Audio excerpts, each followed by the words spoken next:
I signed the deed to my father's house 3 hours after my daughter married a thief. The irony wasn't lost on me 28 years of raising Madison alone, and she chose to exclude me from the most important day of her life. But there I sat in my kitchen, fountain pen in hand, transferring $1 million property to a child who had just proclaimed me unimportant through her silence.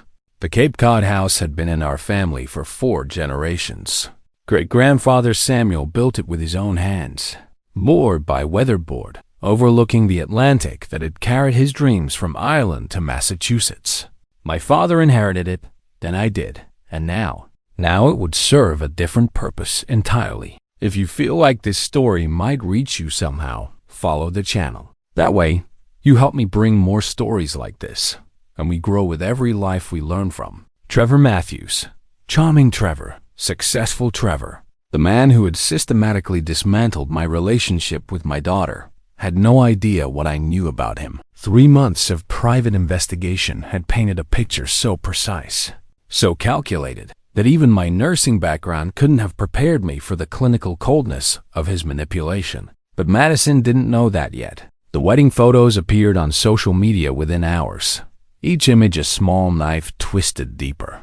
Madison in her grandmother's pearls she'd inherited from my mother. Pearls Trevor had somehow convinced her to wear, despite claiming family traditions were outdated. Trevor's hand possessively placed on her lower back, his smile just a fraction too wide for genuine joy. 23 people attended their ceremony. 23 people, and not one of them was her father. I poured myself 2 fingers of bourbon, a habit I'd developed since. Trevor entered our lives and studied the property deed. The paper felt heavier than it should have, weighted with history and hope, and the kind of desperate love that makes rational men do irrational things. My phone buzzed. A text from Madison. "Dad, we need to talk." "Too late, sweetheart." The gift was already wrapped. The beginning of the end 6 months earlier, Madison had been my Sunday dinner companion, my conscience, my reminder that some things in this world remained untainted by the casual cruelties I'd witnessed during 40 years in emergency medicine. "Dad, there's someone I want you to meet." She'd said it with the kind of breathless excitement that should have warned me. In my experience, sentences that begin with desperate enthusiasm rarely end well. But Madison had been single for 2 years since her last relationship, a perfectly decent marketing executive named James who'd bored her to tears, and I'd started to worry she was becoming too comfortable with solitude. Trevor arrived precisely on time, which should have been my second warning. Punctuality is either a virtue or a performance, and I'd learned to distinguish between the two. He was handsome in that calculated way some men perfect, not naturally striking, but carefully assembled. His haircut probably cost more than my monthly grocery budget. His handshake held exactly the right pressure, lasted exactly the right duration. His eye contact was steady without being aggressive, attentive without being intense. "Mr. Davis, Madison's told me so much about you. The house, the nursing career, raising her alone, truly impressive. The house. Not your home or this beautiful place. The house." As if it were already an asset in his mental portfolio. "She mentioned you're in finance," I replied, carving the roast with more precision than necessary. "Investment recovery. Actually, I help families reclaim assets that have been misappropriated over time. It's quite rewarding, reuniting people with what rightfully belongs to them." Madison beamed at him across my dining room table, the same table where we'd shared thousands of meals, homework sessions, heart-to-heart conversations about boys and dreams and the future she was building. She looked at Trevor like he'd invented sunlight. I should have trusted my instincts then, should have recognized the predator's patience, the way he cataloged every detail of our conversation, filing away information about family finances, property ownership, Madison's inheritance expectations. Instead, I focused on her happiness. Fatal mistake. "Dad makes the best pot roast in New Jersey," Madison said, and Trevor laughed not at her words, but at the perfect timing of his response.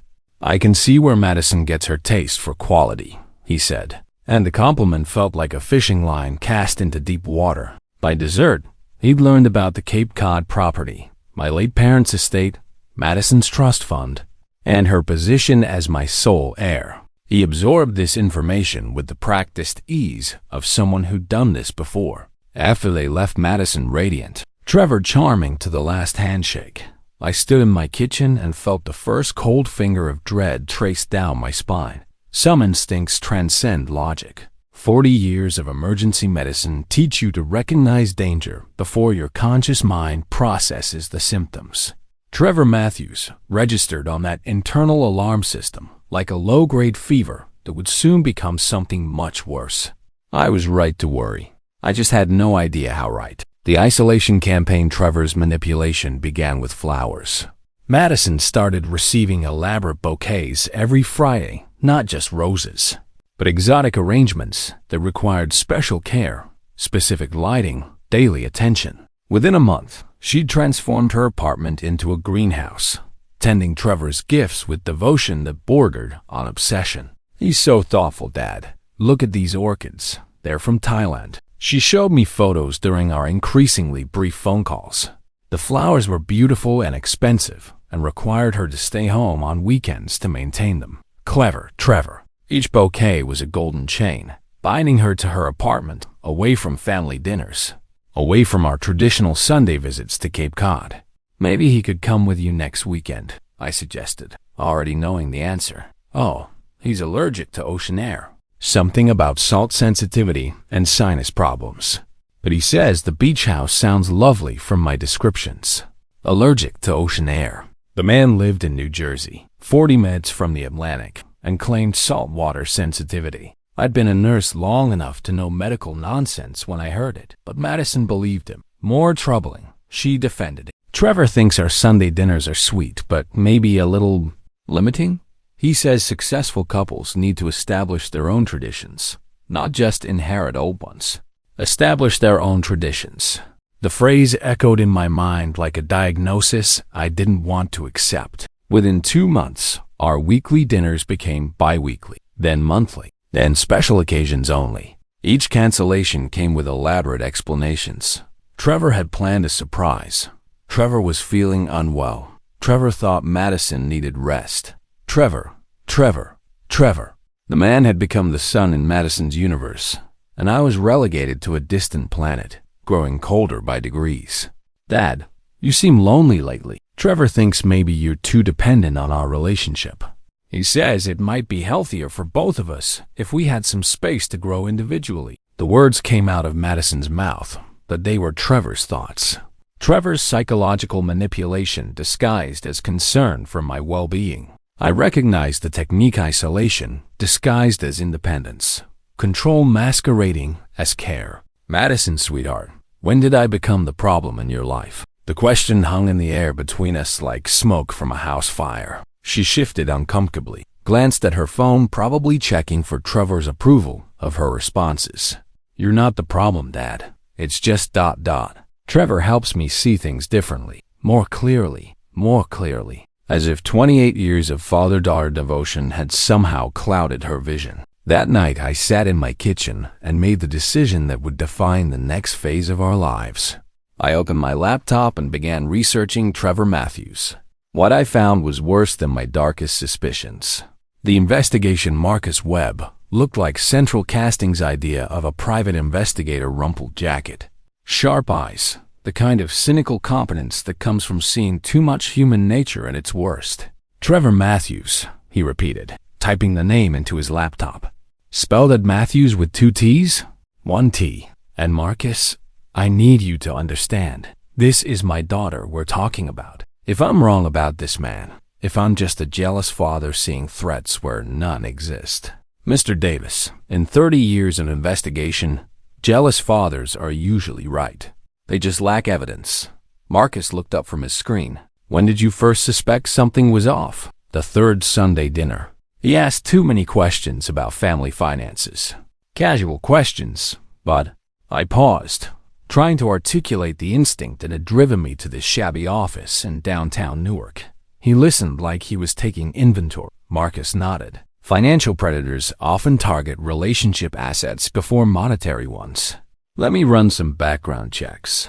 See what Mr. Matthews has been up to lately." The retainer cost $3,000 money I hadn't planned to spend, but couldn't afford not to spend. Some investments pay dividends in peace of mind, even when you suspect the peace will be temporary. 3 days later, Marcus called with preliminary results that validated every instinct I'd ignored. Trevor Matthews, age 34, born Thomas Mitchell in Buffalo, New York, changed his name legally 6 years ago after a fraud investigation in Pennsylvania. No convictions, but 3 civil settlements with families claiming financial manipulation through romantic relationships.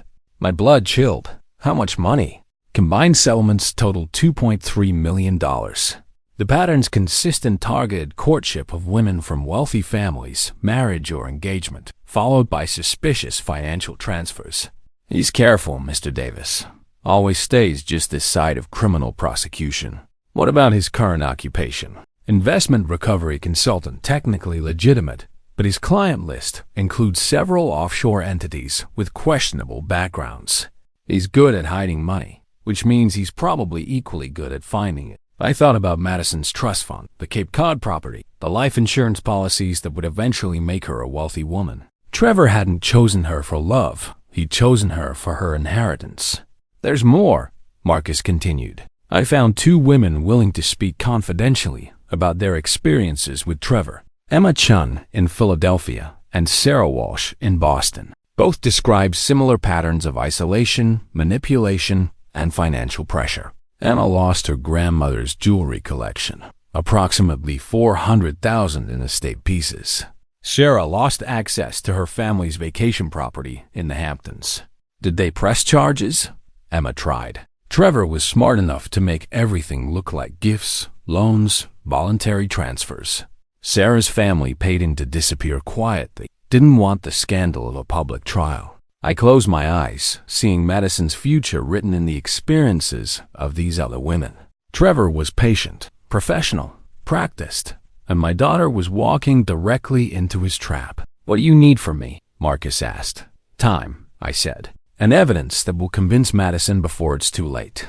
But even as I spoke the words, I knew we were probably already too late. Trevor had moved quickly, in 6 months.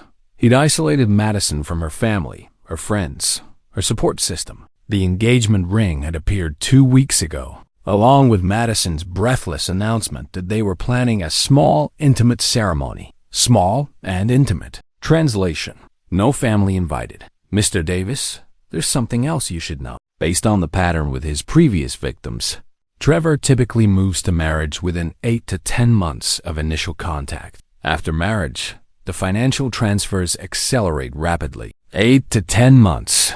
We were at 6 months, and Trevor was already talking about wedding dates.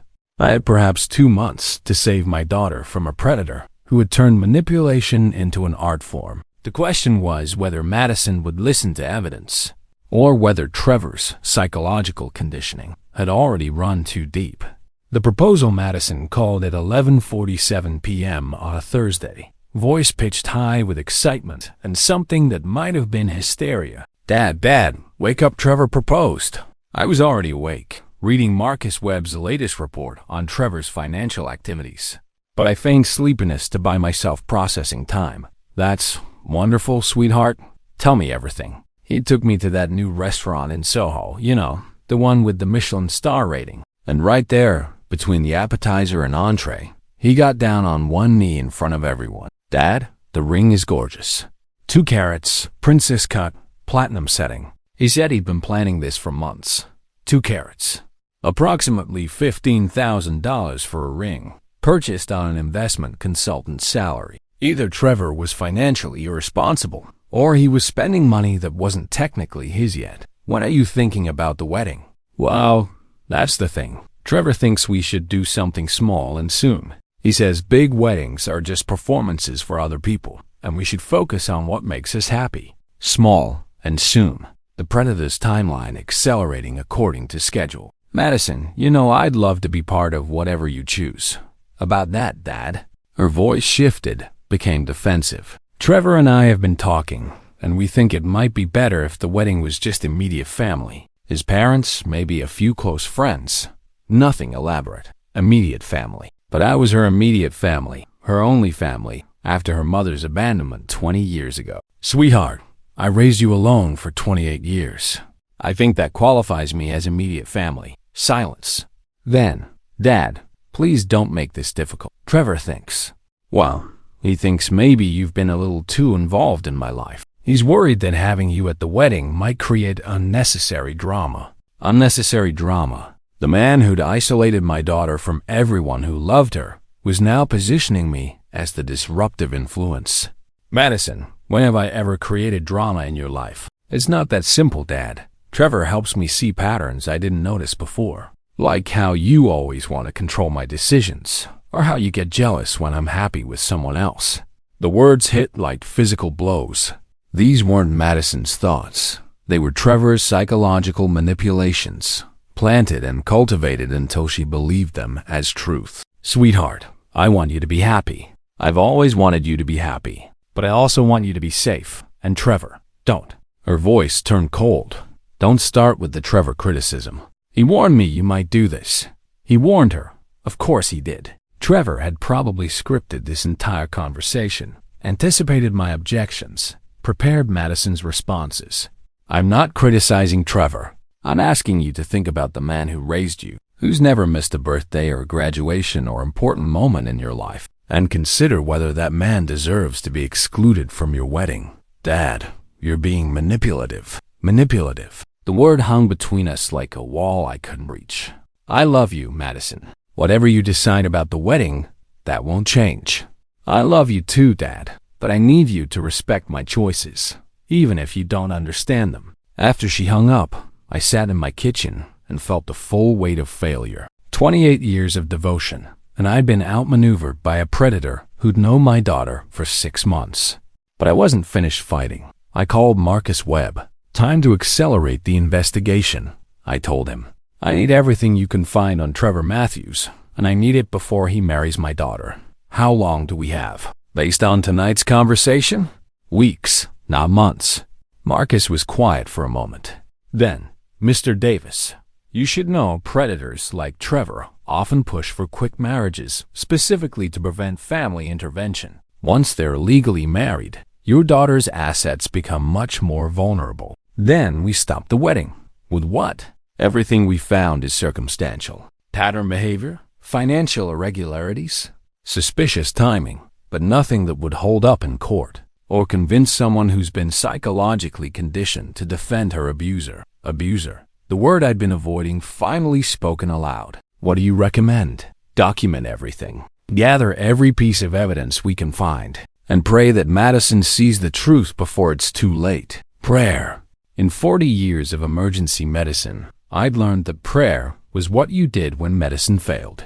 I was about to find out if faith could succeed where evidence might not. The secret wedding. The Facebook photos appeared on a Saturday morning in October. Casual as a weather report and devastating as a cancer diagnosis. Madison in a simple white dress, Trevor in a charcoal suit. Both of them laughing at some private joke while a justice of the peace performed a ceremony I hadn't been invited to attend. 27 people in the photos. I counted them twice, hoping I'd miss my own face in the background, knowing I wouldn't find it. My daughter had married a predator, and I'd learned about it through social media. The accompanying post was pure Madison, heartfelt, grateful, glowing with happiness that I knew was temporary. Yesterday was the most perfect day of my life. Trevor and I decided to keep our wedding small and intimate, surrounded by the people who matter most. I'm so grateful for this amazing man and the beautiful future we're building together. Thank you to everyone who celebrated with us, the people who matter most. 27 people, and none of them was her father. I scrolled through the comments, congratulations from Trevor's friends, heart emojis from distant cousins, enthusiasm from Madison's coworkers who barely knew her outside the office. Surface relationships celebrating a surface marriage. My phone rang. Marcus Webb. I saw the posts, Mr. Davis. I'm sorry. Sorry. The word felt inadequate for the magnitude of loss I was experiencing. What now? Now we document the marriage and continue building our case. Predators often reveal their true nature once they've secured legal access to their victims' assets. Trevor's been patient for 6 months. That patience might not last much longer. You think he'll hurt her, not physically. Men like Trevor prefer psychological and financial violence. But yes, Mr. Davis, I think he'll hurt her badly. After Marcus hung up, I sat in my kitchen and stared at the property deed I'd signed 3 hours after discovering my daughter's secret wedding. The Cape Cod house, 4 generations of family history, $1 million in coastal real estate. My final gift to a daughter who'd excluded me from the most important day of her life. But it wasn't really a gift. It was bait. Trevor Matthews thought he was a master manipulator, but he'd made one crucial error. He'd underestimated the man who'd raised Madison alone, who learned patience and strategy from 40 years of life and death medical decisions. I was about to teach Trevor that some prey fights back. The aftermath Madison called 3 days after her secret wedding, voice bright with artificial cheer. "Dad, I know you're probably upset, but I wanted to explain. Congratulations on your marriage, sweetheart." The words stopped her mid-sentence. She'd prepared for anger, accusations, emotional manipulation. She hadn't prepared for calm acceptance. "You're not mad? I'm disappointed that you felt you couldn't include me in such an important moment. But I want you to be happy, Madison. If Trevor makes you happy, then I support your choice." Silence. Then, really? In fact, I have a wedding gift for you both. "Dad, you don't need to. I've signed over the Cape Cod house to you, effective immediately. The deed's already filed with the county clerk. Consider it an early inheritance. I'd rather see you enjoy it while I'm alive to watch." The silence stretched so long I wondered if the call had dropped. "Dad, you can't. That house is worth ... $1 million too, according to the most recent appraisal. Waterfront property in Massachusetts appreciates beautifully. You and Trevor should be able to enjoy it for decades. I don't know what to say. Say you'll be happy there. Say you'll think of your old man occasionally when you're watching the sunset from the Widow's Walk." Madison started crying, not the manipulated tears I'd heard recently, but genuine emotion breaking through Trevor's psychological conditioning. "Dad, I'm so sorry I didn't invite you to the wedding." Trevor thought. I know what Trevor thought. The question is what you think, now that you're married and making your own decisions. Another pause. I could practically hear her processing the implications. Can we have dinner this Sunday? I want to show Trevor the deed, and I think maybe we should all sit down together. I'd like that very much. After she hung up, I called Marcus Webb. "The trap is set," I told him. "Now we wait to see if Trevor takes the bait." "You sure about this strategy, Mr. Davis? That property represents most of your financial security." "Marcus, I've been thinking about this for 3 months. Trevor married Madison to gain access to family wealth. Well, now he has access. The question is whether he'll be smart enough to hide his true intentions or greedy enough to reveal them. And if he's smart, then I've lost the house but saved my daughter's future. If he's greedy, we'll have all the evidence we need to expose him." Exactly. Sometimes the best way to catch a predator is to give him exactly what he thinks he wants. The Sunday dinner, Trevor's eyes lit up when Madison showed him the property, not with surprise, but with satisfaction. The look of a man whose long-term investment had finally paid dividends.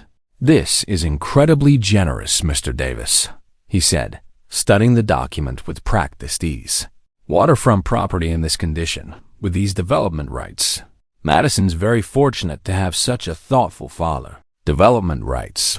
The phrase hung in the air like smoke from a fire I hadn't started. "It's been in our family for 4 generations, I replied carefully. "I've always assumed Madison would want to preserve that legacy." "Of course," Trevor agreed quickly. Though it's worth noting that coastal properties like this have enormous potential for ... optimization. Subdivision rights. Commercial development, vacation rental income. Madison could generate substantial cash flow from this asset. Madison looked confused. "I thought we'd use it as our family home eventually.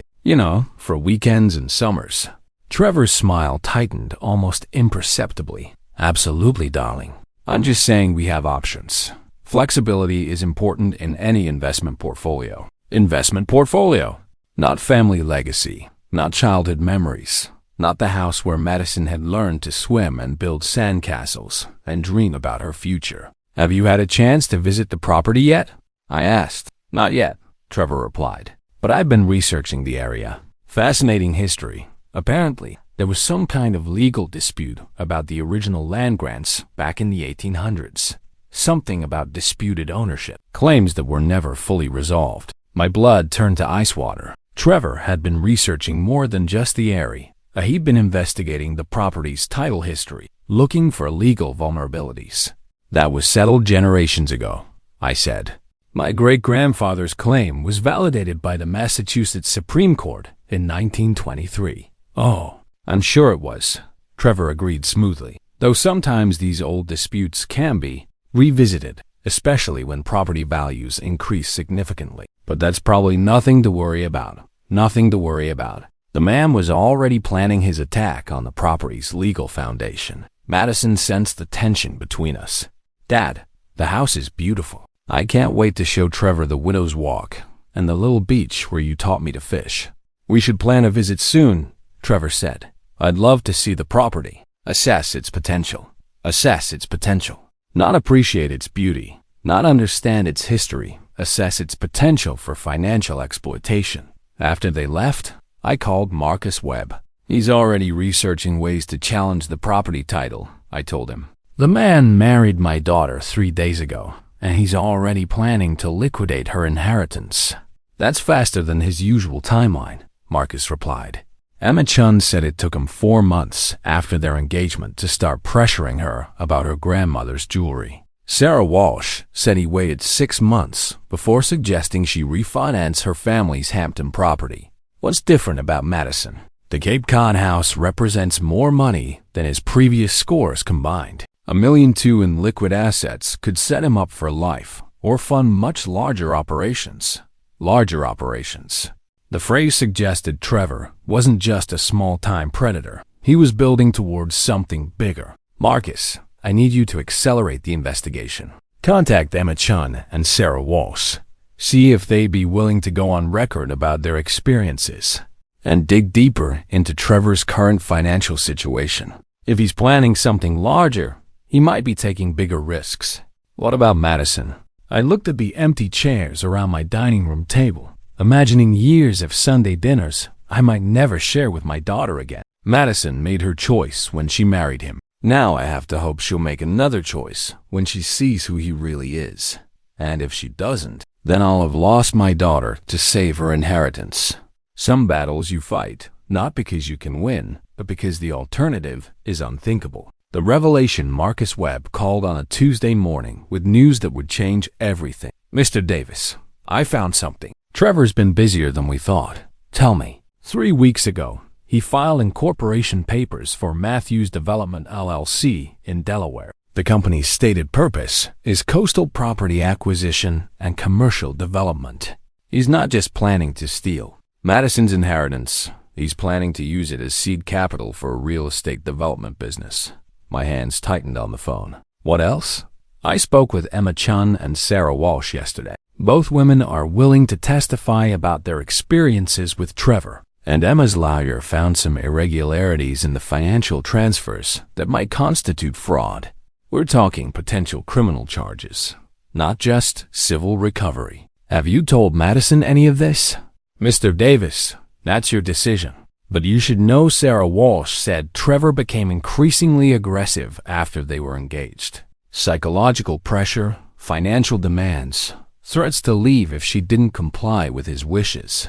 The isolation gets worse, not better. I thought about Madison's recent phone calls, how she'd started asking permission for simple decisions, how she'd apologized for opinions Trevor might not share, how her voice had developed a tremor when discussing anything related to their marriage.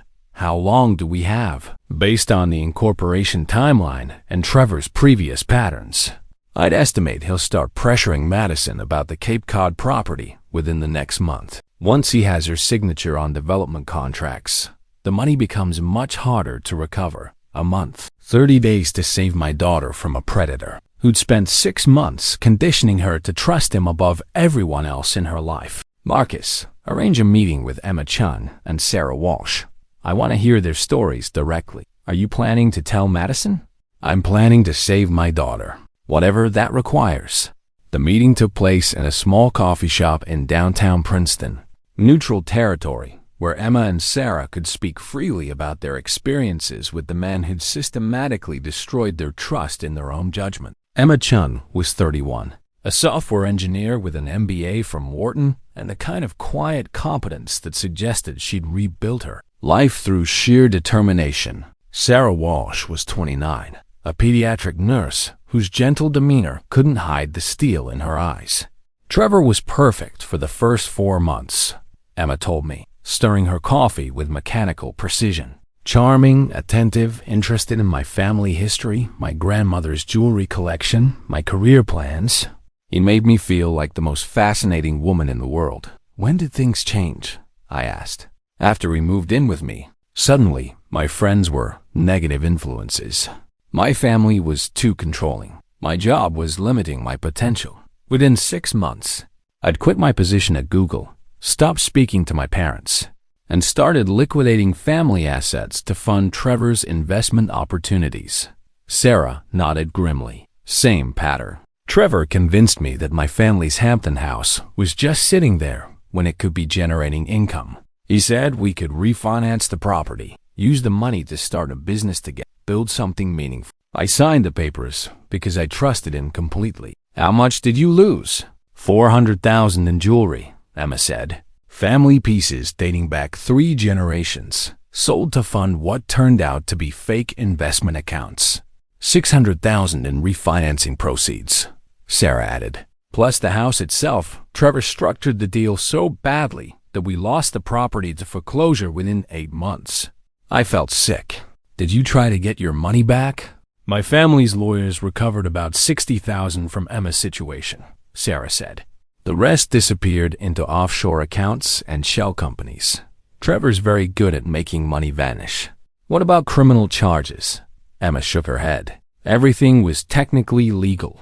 I signed the papers willingly, made the transfers voluntarily. Trevor was careful never to forge signatures or steal directly. He just manipulated us into giving him what he wanted. The psychological conditioning is the hardest part to explain, Sarah added. By the time I realized what was happening, I'd already cut ties with everyone who might have helped me see clearly. Trevor had become my entire world, and questioning him meant questioning everything I thought I knew about love and trust. I thought about Madison's recent behavior, the defensiveness, the isolation, the way she'd started parroting Trevor's opinions as if they were her own thoughts. How did you finally break free? Trevor got greedy, Emma said simply. He started pressuring me to liquidate my retirement accounts, claiming we needed the money for a time-sensitive opportunity. Something about his urgency triggered my instincts. I started asking questions he couldn't answer convincingly. For me, it was when he suggested I take out a second mortgage on my apartment, Sarah continued. I'd already given him access to the family house, but he wanted more. The greed was bigger than his patience. That's when you knew? That's when I started investigating, Sarah corrected. I hired a private investigator, found Emma through mutual connections, realized Trevor had done this before. The pattern was identical: charm, isolation, financial manipulation, disappearance. I leaned back in my chair, processing the implications. He's approaching that same timeline with Madison, the greed phase.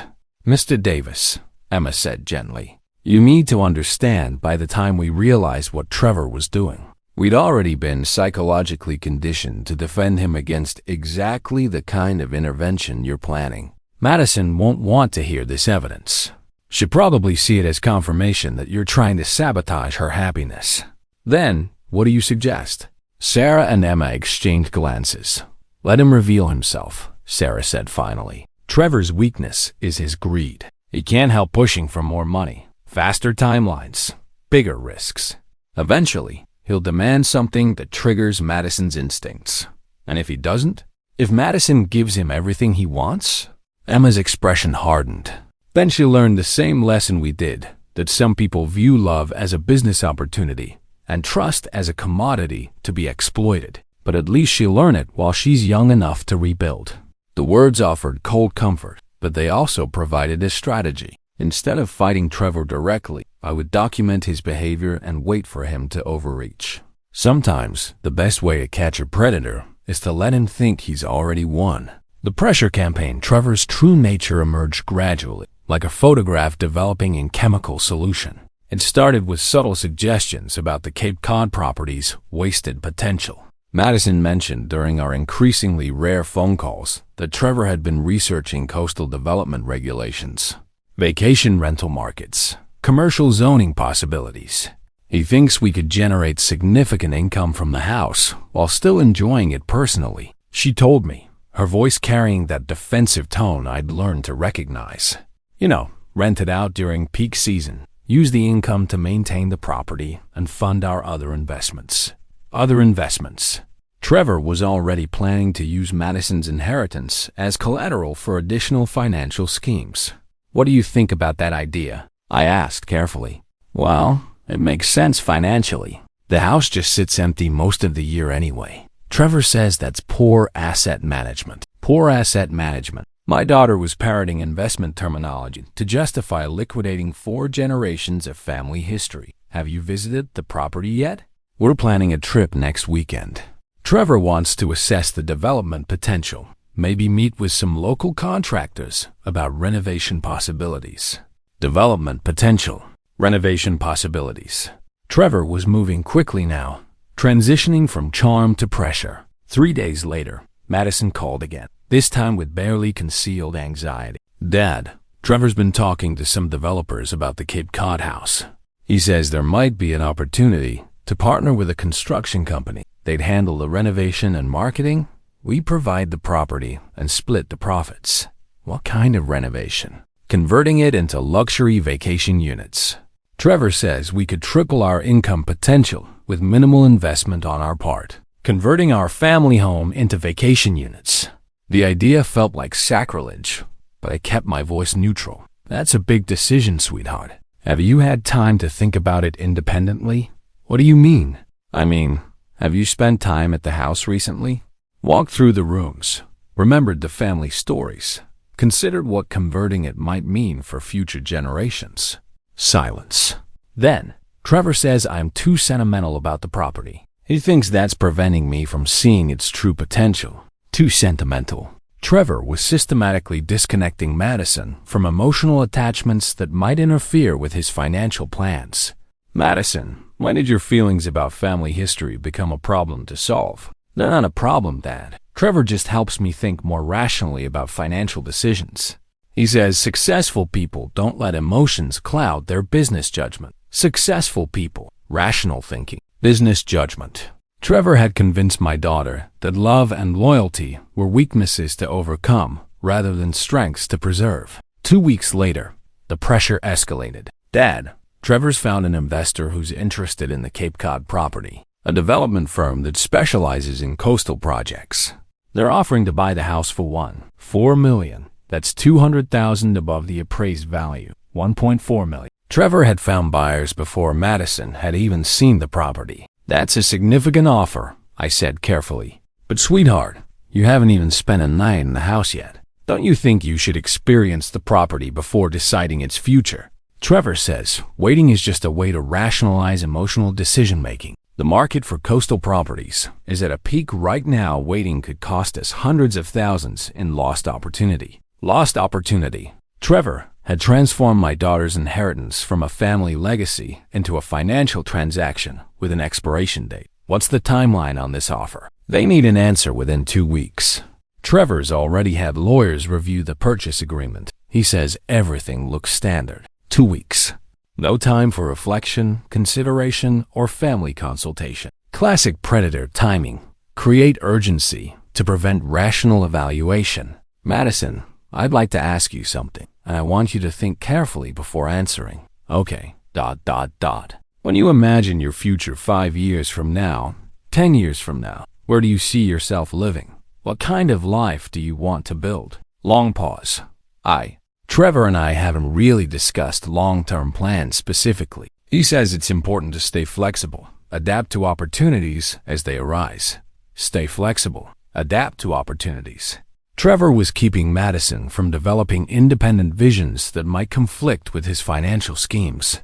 Sweetheart, do you remember when you were 12? and we spent that summer at Cape Cod while I was between nursing positions. You said the house felt like home in a way no other place ever had. Dad, that was 16 years ago. I was a child. You were a child who understood something important about family, place, and belonging. That wisdom doesn't disappear just because you grow up, unless someone convinces you it was never real. Silence. Then, in a smaller voice, Trevor says nostalgia is just a way to avoid facing reality. Trevor says. Trevor thinks. Trevor believes. My daughter had stopped using her own voice to express her own thoughts. Madison, I love you. Whatever you decide about the house, that won't change. But I want you to make this decision because it's what you truly want. Not because someone else has convinced you it's what you should want. After she hung up, I called Marcus Webb. Trevor's found buyers. I told him. 1.4 million, 2-week deadline. He's moving into the final phase. That matches the pattern, Marcus confirmed. Emma Chun said Trevor created similar urgency around her jewelry sales. Sarah Walsh said he gave her 48 hours to decide about the Hampton House refinancing. What do I do? Document everything? And prepare for Trevor to reveal his true nature when Madison starts asking questions he can't answer. What if she doesn't ask questions? Mr. Davis, based on my conversations with Emma and Sarah, Trevor's psychological conditioning has limits. When predators get close to their financial goals, they often become impatient, demanding, revealing. Madison's instincts are still there. They're just buried under 6 months of manipulation. And if those instincts don't surface in time, then we hope the legal evidence we're building will be enough to prosecute him after the damage is done. 3 days later, Madison called with an edge of panic in her voice I hadn't heard since she was a child. Dad, something weird happened with Trevor today. Tell me. I asked him about his long-term plans for us. You know, where we'd live after selling the Cape Cod house. What kind of life we wanted to build together. And he got ... angry. Not just frustrated, but actually angry. He said I was being needy and clingy, that successful marriages don't require detailed life plans. Needy and clingy. Trevor was using shame to shut down Madison's natural desire for emotional security. How did that make you feel? Confused. I wasn't asking for detailed plans. I just wanted to understand his vision for our future. But he made it sound like I was being unreasonable. Madison, in 6 months of dating and 3 weeks of marriage, have you and Trevor ever discussed your shared goals, your dreams, the kind of life you want to build together? Long pause. We talk about opportunities, financial strategies, ways to optimize our resources, ... That's not what I asked. Another pause. No, Dad, we haven't talked about those things. Trevor says dreamers never accomplish anything real. Dreamers never accomplish anything real. Trevor was systematically disconnecting Madison from hope, imagination, and personal agency. Sweetheart, do you remember what you wanted to be when you grew up? A teacher. Then a nurse like you.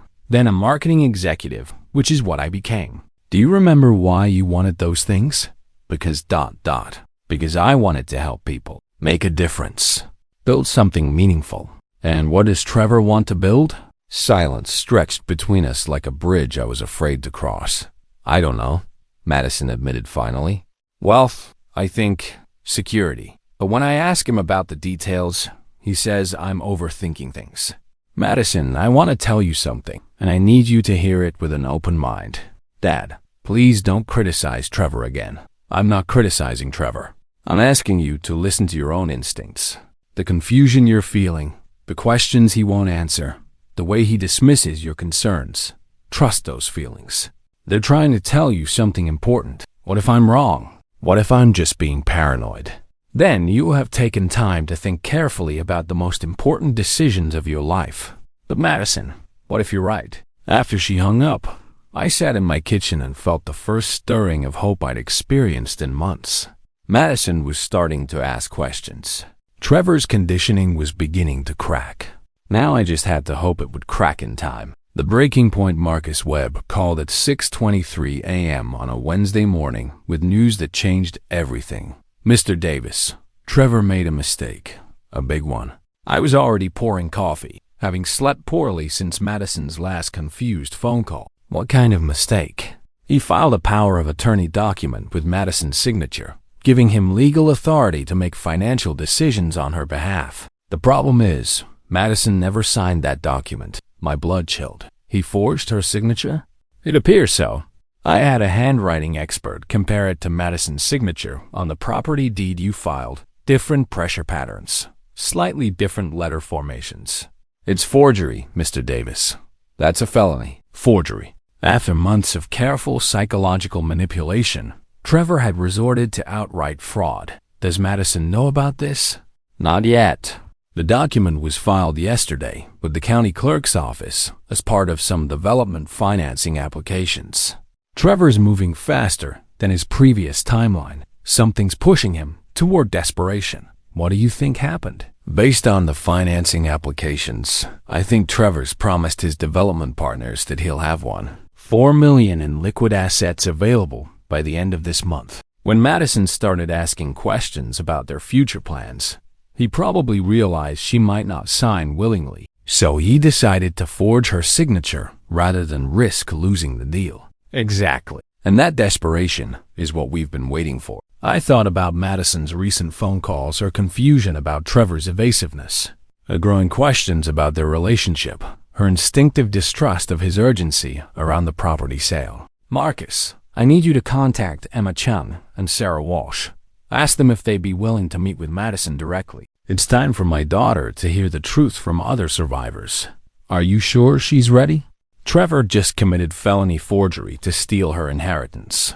Whether she's ready or not, we're out of time. The confrontation happened sooner than I expected. Madison called that afternoon, voice shaking with an emotion I couldn't identify. Dad, I need to ask you something, and I need you to tell me the truth. Always. Did you sign over the Cape Cod house to me, or to me and Trevor jointly? The question hit like a physical blow. To you, sweetheart. Only you. Why? Because Trevor's been telling people he owns half the property. He's been meeting with contractors, showing them documents that list him as co-owner. When I asked him about it, he said married couples automatically share property rights. Married couples automatically share property rights. Trevor was using Madison's ignorance of property law to justify his fraud. Madison, in New Jersey, property owned before marriage remains separate unless specifically transferred. I signed the Cape Cod house to you alone. Trevor has no legal claim to that property, but he showed me documents. Documents can be forged, sweetheart. Silence. Then, in a voice barely above a whisper, what are you saying? I'm saying Trevor may not be who you think he is. I'm saying you should trust your instincts about the questions. He won't answer, and the urgency he's creating around financial decisions. Dad, if you're wrong about this, then I'll apologize for the rest of my life. But Madison, what if I'm right? 3 hours later, Madison called back. I want to see the original property deed. And Dad, I think I need to hear whatever you've been trying to tell me about Trevor. Are you sure? No, but I'm more afraid of not knowing than I am of knowing. That evening, Madison sat in my kitchen while I spread documents across the dining room table. Property deeds, private investigator reports, financial records, police reports from Emma Chun and Sarah Walsh's cases. Trevor's real name is Thomas Mitchell, I began. He's defrauded at least 3 women in the past 6 years, using romantic relationships to gain access to family wealth. Madison stared at the documents like they were written in a foreign language. This can't be right. Emma Chun lost $400,000 in family jewelry. Sarah Walsh lost $600,000 and her family's vacation home. Both women described the same pattern: charm, isolation, financial pressure, then disappearance after the money was gone. But Trevor loves me. He married me. Trevor married your inheritance, sweetheart. The Cape Cod house, your trust fund, your future earning potential. That's what he was courting. Madison picked up one of Marcus Webb's reports, hands trembling. You hired a private investigator to spy on my husband? I hired someone to protect my daughter from a predator I recognized, but couldn't prove was dangerous. How long have you known? I suspected from the 3rd Sunday dinner. I hired Marcus 3 months ago. I've had definitive proof of Trevor's criminal history for 6 weeks. 6 weeks. Madison's voice was flat, emotionless. You've known for 6 weeks that I married a criminal, and you didn't tell me? I told you something was wrong with Trevor. You defended him. I warned you about the isolation, the manipulation, the financial pressure. You said I was jealous and controlling, because that's what Trevor told me you'd say. He said you'd try to break us up with lies and manipulation. The irony was suffocating. Trevor had used the truth about his own behavior to discredit warnings about his behavior. Madison, 3 months ago, would you have believed this evidence? She stared at the documents for a long moment, then shook her head. No, I would have thought you fabricated it to break us up. That's why I waited. That's why I signed over the property and let Trevor reveal his true nature. I knew you'd have to see it for yourself to believe it. The property transfer that was a trap, that was bait. I knew Trevor would move quickly once he had access to significant assets. I just didn't expect him to resort to forgery. Madison stood up abruptly, pacing to the window that overlooked the small garden where I'd taught her to plant flowers 20 years ago. All those months when I thought you were being controlling and jealous, you were trying to protect me. I was trying to save you from a man who views love as a business opportunity and marriage as a hostile takeover. And I chose him over you. The pain in her voice was worse than any anger she could have directed at me. You chose what you thought was love over what you thought was control. Trevor's a professional manipulator, Madison. What happened to you isn't a failure of judgment. It's the result of systematic psychological warfare by someone who's practiced these techniques on multiple victims. She turned from the window, tears streaming down her face. Dad, what do I do now? Now we fight back. The confrontation. The next morning, Madison called Trevor and asked him to meet her at my house for a family discussion about the Cape Cod property. She kept her voice neutral, mentioned wanting to review the purchase agreement with her father present, suggested Trevor bring his documentation to resolve any confusion about ownership rights. Trevor arrived at 2 p.m. sharp, briefcase in hand, smile carefully calibrated for family diplomacy. He dressed like a successful businessman, expensive suit, Italian leather shoes, gold watch that probably cost more than most people's monthly salary. Mr. Davis, Madison, he said, settling into my living room like he belonged there. I appreciate you including me in this conversation. Family financial decisions should always be collaborative. Family financial decisions. The man who'd systematically isolated my daughter from her family was now positioning himself as a collaborative decision-maker. Trevor, Madison began, her voice steadier than I'd expected. I've been reviewing the property documents, and I have some questions about the ownership structure. Of course, darling, property law can be confusing, especially with inherited assets. I'm happy to clarify anything that seems unclear. Madison opened the folder containing the original deed I'd signed. According to this document, my father transferred the Cape Cod house to me individually, but you've been telling contractors that you own half the property. Trevor's smile flickered for just a moment, barely perceptible, but I'd been watching for exactly that reaction. Well, legally speaking, marital property becomes jointly owned upon marriage. It's a common misconception that premarital transfers remain separate assets. Actually, Madison continued, I consulted with a property attorney yesterday. In New Jersey, assets transferred before marriage remain separate unless specifically converted to joint ownership through additional legal documentation. The smile disappeared entirely. Trevor set down his briefcase with deliberate care, buying time to recalculate his approach. Madison, I think there might be some confusion here. Perhaps we should discuss this privately, without external influence affecting your understanding of our legal situation. External influence. Trevor was trying to position me as the disruptive force in his marriage, even while sitting in my living room. There's no confusion, Madison replied. I own the Cape Cod house individually. You have no legal claim to that property. Darling, we're married. What's yours is mine, and what's mine is yours. That's how marriage works, is it? Then I'd like to see documentation of your assets, your income, your debts. If we're truly sharing everything, I should have the same financial transparency you've demanded from me. Trevor's composure cracked slightly. Madison, you're being unreasonable. Marriage is about trust, not accounting. Trust works both ways, Trevor. I'd given you complete access to my financial information, my family history, my inheritance expectations. What have you shared with me about your background? You know everything important about me. Do I know your real name? The question hung in the air like smoke from an explosion. Trevor's face went through a series of micro-expressions: surprise, calculation, decision. What are you talking about? Madison opened another folder, this one containing Marcus Webb's investigation reports. I'm talking about Thomas Mitchell from Buffalo, New York.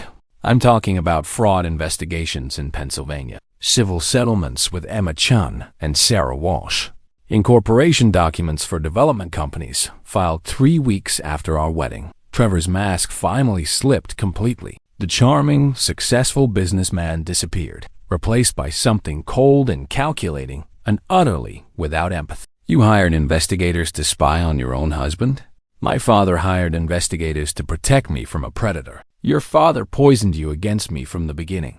He couldn't stand to see you happy with another man. My father saw through your manipulation when I was too blinded by what I thought was love to recognize the warning signs. Trevor stood up, his movements sharp and aggressive. Madison, you're making a terrible mistake. I've invested months in our relationship and our future plans. I've built connections with investors, developers, people who can make us wealthy beyond your middle-class imagination. Invested months, built connections, make us wealthy. Trevor was describing a business venture, not a marriage. You've invested months in gaining access to my inheritance, Madison corrected. And you've built connections with people who help you launder money stolen from other victims. You don't understand the opportunities we're walking away from. We're not walking away from anything. I'm walking away from you. Trevor's composure shattered entirely. You can't just decide that. We're married. We have legal obligations to each other. We have contracts with investors that depend on the Cape Cod property sale. Contracts with investors. Trevor had been so confident of success that he'd already committed Madison's inheritance to third parties. What contracts? Madison demanded. Development agreements, financing arrangements, partnership deals, none of which you can unilaterally cancel without serious legal and financial consequences. Show me these contracts. They're confidential business documents. Show me the contracts you signed using my property as collateral, or get out of my father's house. Trevor stared at Madison for a long moment, probably calculating whether charm, threats, or negotiation might still work. Then he opened his briefcase and pulled out a thick folder. Fine. Here are the development contracts. Here are the financing agreements. Here are the partnership terms that will make you a millionaire within 2 years, if you're smart enough to honor your commitments. Madison took the documents and began reading. Within minutes, her face had gone pale. Trevor, these contracts commit me to selling the Cape Cod property for $4 million, with $800,000 going directly to development partners as upfront investment capital. That leaves me with $600,000 from a property worth $1.2 million. The development partnership pays back the initial investment plus profits over 5 years. According to agreements signed by Thomas Mitchell on behalf of Matthews Development, LLC, a company that lists me as co-owner, despite my never having signed incorporation papers. Trevor's jaw tightened. Those are standard business structures.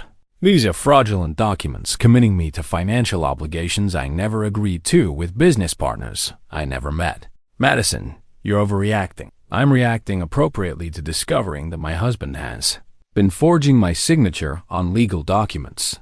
Trevor went very still. Who told you that? A handwriting expert who compared my real signature to the power of attorney documents you filed with the county clerk. The silence stretched until it became unbearable. Trevor looked between Madison and me, clearly calculating his remaining options. Finally, he spoke. You have no idea what you're doing. These people aren't the kind of investors you can just walk away from. They've put money down, made commitments based on our agreements. If you back out now, there will be consequences. Are you threatening me? I'm warning you. Business partnerships at this level involve serious money and serious people. You can't just change your mind because your father filled your head with paranoid fantasies. Madison stood up, her voice steady and cold. Get out, Madison. Get out of this house. Get out of my life. And if you contact me again, I'll file criminal charges for forgery, fraud, and whatever other crimes my attorney can identify in these documents." Trevor gathered his papers with jerky, angry movements. At the door, he turned back one final time. "This is a mistake you'll regret for the rest of your life. I offered you opportunities you'll never see again. You offered me a lifetime of being manipulated by a predator who views marriage as a business transaction. I'd rather be poor and free than rich and owned." After Trevor left, Madison collapsed into my armchair and started crying, not the delicate tears of a manipulated victim, but the raw, painful sobs of someone finally grieving everything she'd lost. "Dad, how did I not see it? How did I let him convince me that love meant giving up everything I cared about? Because he's a professional, and because you wanted to believe that someone could love you that completely. But you tried to warn me, and you couldn't hear those warnings until you were ready to hear them. Madison, predators like Trevor exploit our best qualities, your capacity for love, trust, loyalty, commitment. The fact that you were vulnerable to his manipulation isn't a weakness. It's proof of your humanity. What happens now? Now we make sure Trevor faces consequences for what he's done, and we rebuild your life on your own terms." Madison wiped her eyes and looked at me with something I hadn't seen in months' clear, undiluted determination. "Dad, I want to fight back. Not just for me, but for Emma and Sarah and whoever his next victim might have been. Are you sure you're ready for that battle?" "I'm ready to make sure Trevor learns that some prey fights back." The investigation deepens. Madison's transformation from victim to prosecutor happened with startling speed. Within 48 hours of confronting Trevor, she'd hired her own attorney, filed for an emergency annulment, and began working with Marcus Webb to build a comprehensive criminal case. The forgery charges are solid, her lawyer, Janet Morrison, explained during our first joint meeting. But we can potentially add conspiracy to commit fraud, identity theft, and racketeering if we can prove Trevor's part of a larger criminal organization. "How do we prove that?" Madison asked. Marcus Webb spread photographs across the conference table through his business partners. "The development company Trevor contracted with your property. They're connected to at least 4 other real estate frauds in the past 2 years. We're not dealing with one predator, we're dealing with a network." I studied the photographs. Serious men in expensive suits. The kind of people who made money by moving other people's money in directions that benefited no one except themselves. "What's our timeline?" Madison asked. "Trevor's disappeared," Marcus reported. "Cleared out his apartment 3 days ago, closed his local bank accounts, canceled his phone service. But he made a critical mistake. He's still committed to those development contracts he showed you. The investors he promised your property to are expecting him to deliver, which means he'll resurface soon. How can you be sure? Because he owes dangerous people $800,000 in promised investment returns. Men like that don't just write off debt. They collect it, one way or another." Janet Morrison leaned forward. "Madison, I need you to understand what we're dealing with. If Trevor's involved with organized fraud networks, cooperating with law enforcement could put you at some personal risk." "What kind of risk?" "Intimidation, financial retaliation, possibly physical threats if the money involved is substantial enough." Madison looked at me, then back at Janet. "What's the alternative? Let Trevor disappear and do this to someone else?" "The alternative is civil recovery of your assets and letting federal investigators handle the criminal prosecution without your direct involvement." "That's not acceptable," Madison said firmly. "Emma Chun and Sarah Walsh deserve justice. Trevor's next victim deserves protection. I'm not hiding from this fight." 3 days later, Marcus called with news that changed everything. Trevor surfaced. He's in Atlantic City, meeting with his development partners at the Borgata Casino. Apparently, the pressure to deliver your property has him desperate enough to risk public exposure. "Are you sure?" "Hotel registration under Thomas Mitchell. Confirmed sighting by casino security. Credit card charges at high-stakes poker tables. The man's either celebrating or spiraling. Either way, he's making mistakes." Janet Morrison coordinated with the FBI Financial Crimes Unit, who'd been tracking Trevor's business associates for months. The casino meeting provided federal agents with probable cause for surveillance, wiretaps, and ultimately arrests. The beautiful thing about criminals who operate in casinos, Agent Sarah Chun, no relation to Emma, explained, is that every conversation, every transaction, every meeting is recorded. Trevor just handed us evidence we could never have gathered through traditional investigation. 5 days of surveillance produced recordings that revealed the full scope of Trevor's operation. Not just individual fraud cases, but a systematic network that identified wealthy targets, researched their family finances, assigned romance operatives to gain access to assets, then laundered stolen money through fake development projects. Your case was Trevor's biggest score, Agent Chun told Madison. The Cape Cod property was supposed to fund expansion into new territory, New England, upstate New York, eventually California. You weren't just a victim. You were going to be the seed capital for dozens of future victims. Madison absorbed this information with grim satisfaction. How many people are involved? At least 12 that we can identify. Romance operatives, financial specialists, legal facilitators, money launderers. Trevor was middle management in a much larger criminal enterprise.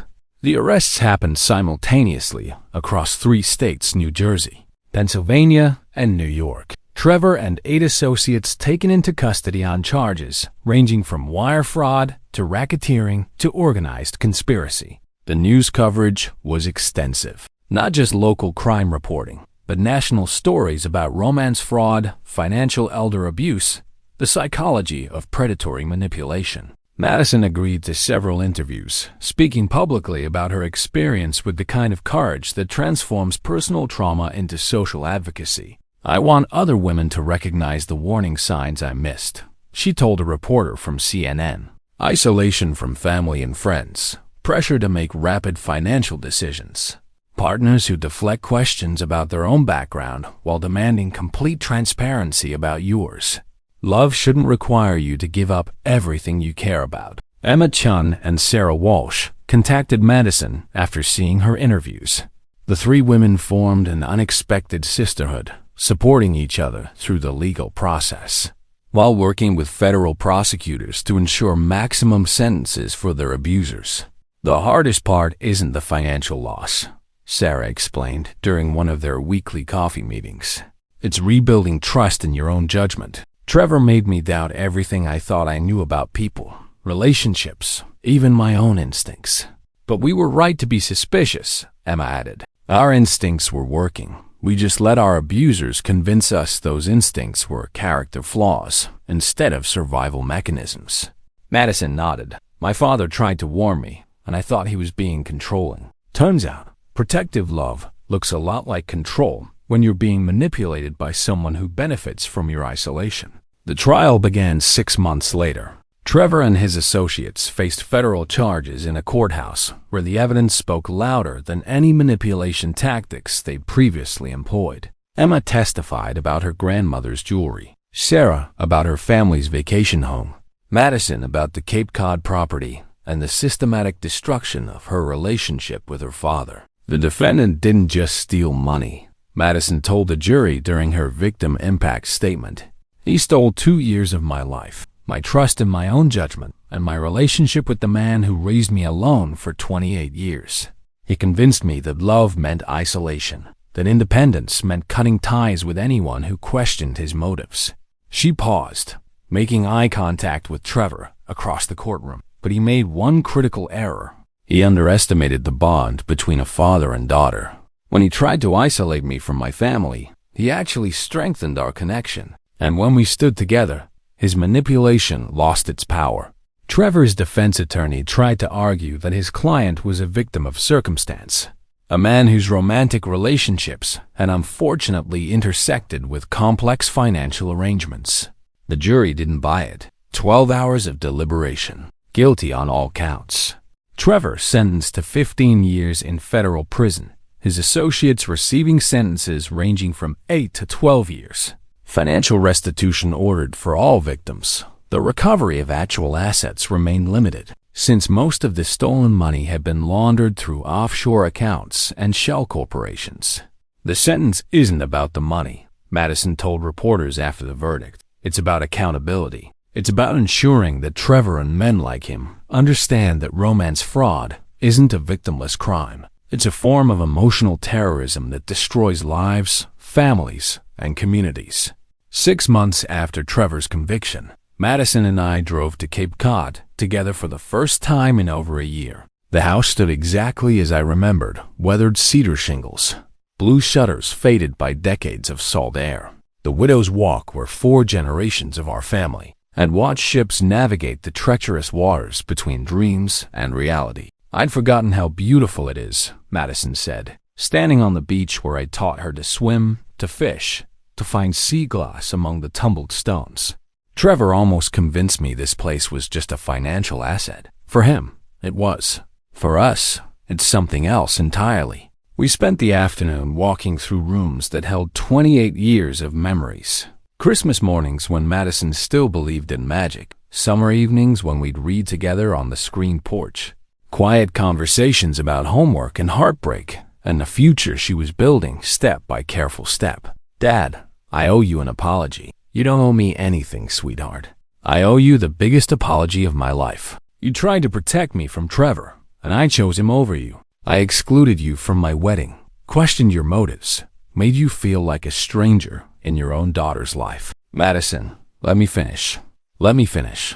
You hired a private investigator, gathered evidence, documented everything, but you waited for me to see the truth myself instead of forcing a confrontation that might have driven me further away. That kind of patience, that kind of strategic love, I don't know if I could have done the same thing.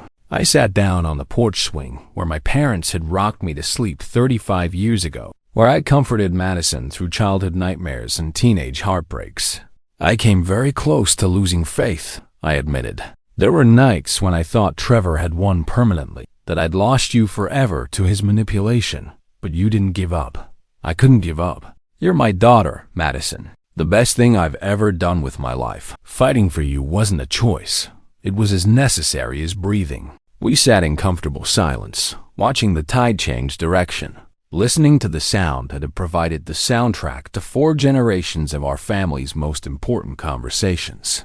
Dad, I want to ask you something, and I want you to be completely honest. Always. Do you think I'll ever be able to trust my own judgment about relationships again? Trevor made me doubt everything I thought I knew about love, partnership, even friendship. Madison, Trevor was a professional predator who practiced manipulation techniques on multiple victims. The fact that you were vulnerable to his psychological warfare doesn't reflect poorly on your judgment. It reflects poorly on a society that doesn't teach people to recognize emotional abuse. But I chose him over everyone who actually loved me. You chose what you thought was love over what Trevor convinced you was control. That's not a failure of judgment. That's evidence of how skillfully he exploited your capacity for devotion. Madison leaned against my shoulder, the way she had as a child when the world felt too big and complicated to navigate alone. I want to fall in love again someday. Real love, healthy love. But I'm terrified of making the same mistakes. You won't make the same mistakes because you understand manipulation tactics now. You know the warning signs, the red flags, the difference between protective love and controlling behavior. How can you be sure? Because you fought back. Because when you finally saw Trevor clearly, you didn't just escape. You made sure he faced consequences. That kind of courage, that kind of moral clarity, those aren't the qualities of someone who'll be easily victimized again. And you'll help me recognize red flags if I miss them? I'll be here for whatever you need, for as long as you need it. But Madison, I think you'll find that your instincts are stronger now, not weaker. Surviving psychological warfare tends to sharpen survival skills. As the sun set over the Atlantic, painting the sky in shades of gold and rose that no artist could replicate, Madison asked the question I'd been hoping to hear. Dad, what would you think about me moving back to Cape Cod? Not permanently, but spending more time here, maybe working remotely, rebuilding my connection to this place and our family history? I think that sounds like an excellent way to reclaim something Trevor tried to steal from you. And maybe you could visit more often? We could have those Sunday dinners here, watch the sunset, remember what family actually feels like. Madison, there's nothing I'd like more. That night, I lay in the bedroom where I'd spent summers as a child, listening to the sound of waves against rocks, feeling something I'd almost forgotten: peace. Trevor had tried to steal my daughter, her inheritance, her future, and our family bond. But predators, no matter how skilled, make one consistent error. They underestimate the strength of love that's been tested by fire. Madison was stronger now than she'd been before Trevor. Our relationship was deeper, more honest, built on a foundation of shared survival rather than naive trust. Some battles you fight not because victory is guaranteed, but because the alternative is surrender. Some love is worth fighting for, even when the fight seems impossible to win. Trevor Matthews had been wrong about many things, but his greatest miscalculation was believing that isolation could permanently sever bonds forged over 28 years of devotion. He'd learned the hard way that some connections can't be broken, only temporarily tested. And in the end, those tests only make love stronger. Epilogue. New beginnings. 2 years later, Madison called me on a Sunday morning with news that made my heart sing. "Dad, I'm engaged." The word sent a brief chill through me. Post-Trevor anxiety that probably would never completely disappear. But Madison's voice carried none of the defensive uncertainty I'd learned to recognize. "Tell me about him." His name is David Chen, Emma's brother, actually. We met at one of the survivor support groups, started as friends, took our time getting to know each other. "Dad, he knows everything about Trevor, about the manipulation, about how careful I need to be with trust. And he's patient with it. Not dismissive of her caution, not threatened by her hard-won wisdom, but patient with the healing process that follows psychological trauma." "How long have you been dating?" 14 months. We've talked about everything: family, finances, future plans, what we want from marriage, how we handle conflict. All the conversations I never had with Trevor. David's an engineer, methodical about important decisions, but he also makes me laugh in ways I'd forgotten were possible. Makes me laugh. After everything she'd been through, Madison had found someone who could restore joy to her life. What does he do for work? Biomedical engineering for a company that makes prosthetic devices. He designs equipment that helps people rebuild their lives after traumatic injuries. She paused. "I think there's something beautiful about both of us choosing careers that help people recover from things that tried to destroy them. Recovery careers." Madison had left marketing after Trevor's conviction, going back to school for a master's degree in counseling psychology, specializing in financial abuse recovery. "When's the wedding?" "We're thinking next summer. And Dad, I want to get married on the beach at Cape Cod. Barefoot in the sand, sunset ceremony, just family and close friends." Everything Trevor convinced me was too sentimental and unsophisticated. Everything Trevor convinced her was too sentimental. Now she was reclaiming those dreams as acts of defiance against his memory. "I can't think of anything more perfect." "David's already asked for your blessing, by the way. Called you last week while I was at work.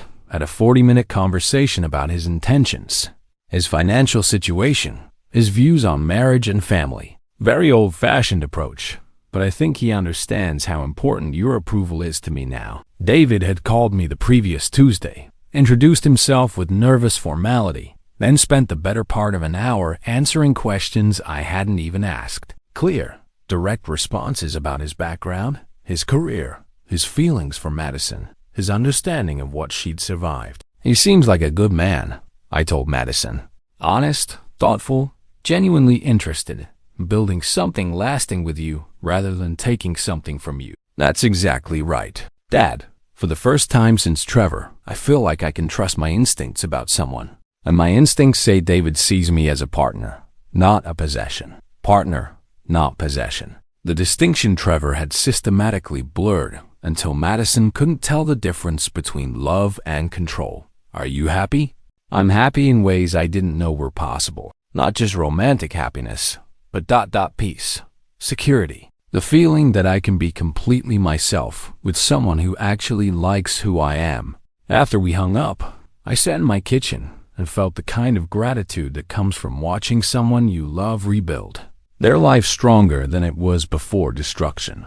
Madison's engagement to David felt like validation of everything we'd fought for during the Trevor years. Not just victory over a predator, but proof that healing was possible, that trust could be rebuilt, that love could emerge from the ashes of manipulation. The wedding took place the following July on the beach behind the Cape Cod house. Madison wore her grandmother's dress, the same dress her mother had abandoned along with everything else when she left us 20 years ago. David wore a simple blue suit and removed his shoes when they reached the sand, understanding without explanation that this ceremony was about joining not just two people, but two histories. 23 guests, the same number who'd attended Madison's secret wedding to Trevor.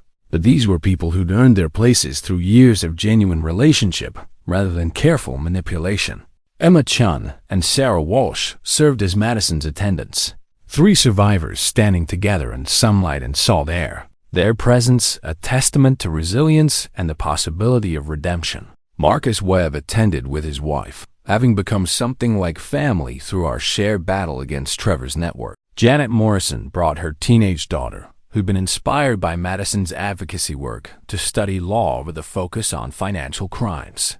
David's family had embraced Madison with the kind of wholehearted acceptance that good people offer to someone who survived something terrible and emerged stronger. No judgment about her past, no concern about Trevor's shadow, just recognition that she was someone worth loving. When the justice of the peace asked if anyone objected to the union, a moment of silence stretched across the beach, not uncomfortable, but reverent, acknowledging that this time, everyone present genuinely supported what was happening. Madison's vows were simple and direct. David, you've shown me the difference between love that seeks to control and love that seeks to nurture. You've been patient with my healing, respectful of my boundaries, and honest about your own vulnerabilities. I promise to build a marriage with you based on trust, communication, and a kind of partnership that makes both of us stronger. David's response brought tears to eyes that had cried for very different reasons 2 years earlier. Madison, your courage in surviving what you survived, your strength in fighting back, your grace in rebuilding, these qualities make you the most remarkable person I've ever known. I promise to protect what we're building together while never trying to protect you from your own independence and power. The reception was everything Madison had dreamed of as a child dancing on the beach. Local seafood, conversations that lasted until stars appeared over the water. No elaborate displays of wealth, no performances for social media, just genuine celebration among people who cared about each other. Late in the evening, Madison found me standing on the Widow's Walk, looking out over water that had carried my great-grandfather's dreams from Ireland to Massachusetts. Dad, thank you. For what? For not giving up on me when I couldn't see clearly. For fighting for our relationship, even when I made it nearly impossible. For showing me what protective love actually looks like. Madison, you saved yourself. I just provided backup. You provided more than backup. You provided an example of what healthy relationships look like. What men who actually love women do when those women are in danger. David learned about that kind of love by watching how you fought for me. I put my arm around my daughter, my married daughter, my survivor daughter, my daughter who'd been tested by fire, and emerged as someone even stronger than the remarkable person I'd raised. What's next for you two? We're buying a house in Princeton, close enough to visit here regularly, but far enough to build our own life. David wants to start a foundation that helps romance fraud victims recover financially and emotionally. I'll finish my counseling degree and probably work with survivor services, building their own life while staying connected to family. The balance Trevor had made impossible by framing independence as betrayal and love as control. And kids? Madison smiled. Someday, when we're ready. David says he wants our children to grow up knowing their grandfather, learning about family history, understanding that love should make you stronger, not weaker. Understanding that love should make you stronger. The lesson Trevor had tried to prevent Madison from learning. The truth that would protect future generations from predators who mistake vulnerability for weakness. As we stood together watching moonlight paint silver paths across dark water, I thought about the journey that had brought us to this moment. 2 years of pain, growth, justice, and redemption. A daughter lost and found. A relationship tested and strengthened. Trevor Matthews had been wrong about everything that mattered. He believed that isolation could permanently sever bonds forged over decades of devotion. He'd assumed that manipulation could replace genuine connection. He thought that love was a zero-sum game where someone had to lose for someone else to win. But here we stood, father and daughter, grandfather-to-be and daughter-to-be, survivors who'd fought back and won not just justice, but healing. Some battles you fight because you have to. Some love is worth defending against any threat. Some families are strong enough to survive warfare and emerge closer than they were before the fighting began. Trevor had tried to steal my daughter. Instead, he taught us both what unconditional love actually means and how much stronger it becomes when tested by fire. In the end, his greatest failure wasn't legal or financial. It was believing that predators could triumph over the kind of love that refuses to surrender, even when surrender seems like the only option. Madison was married now to a man who deserved her. She was building a life dedicated to protecting other people from the trauma she'd survived. She was happy in ways that honored both her strength and her gentleness.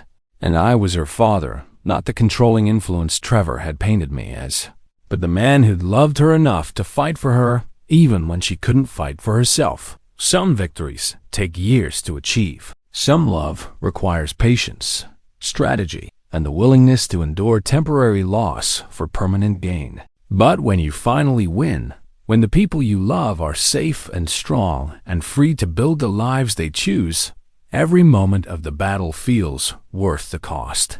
Trevor Matthews was serving 15 years in federal prison. Madison Davis Chun was dancing on a beach with a man who loved her for all the right reasons. Justice, it turned out, was not just about punishment. It was about the possibility of new beginnings, built on foundations strong enough to support genuine happiness. And sometimes, if you're very fortunate, those new beginnings are even more beautiful than anything the predators tried to destroy. Thank you for staying with me and listening. Your attention is a gift. Did these minutes mean something to you? Then please, follow the channel. Every click from you is a push that helps me keep bringing stories that truly stay with us.